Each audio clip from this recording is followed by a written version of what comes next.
sure you've done this at some point before, where you balance an object, a long straight object. A broom works great, anything. This stick is kind of small, but it's what I had to work with.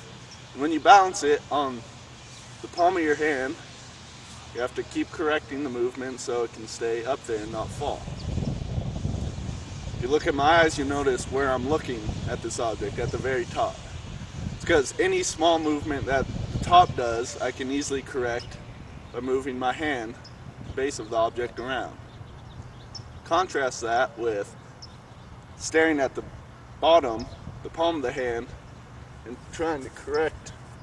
It can still be done, but you see I'm much more all over the place, and there I lost it. Now this is the same with a handstand, any sort of hand balancing. The top of the stick is your feet. The bottom is where you're balancing with the hands. Especially when you're beginning, you want to pay attention to the hands because that's where you got to keep the balance, and it's just natural to pay attention there because you're looking and everything. But that's not what you have to do. You really want to pay attention to where your feet are at. The feet, remember, is the top of the stick. So any small movement that your feet do, you can easily correct with your hands.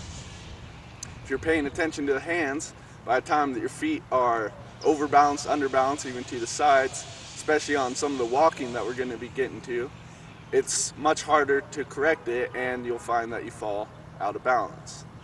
So I suggest you do this exercise just to get a feel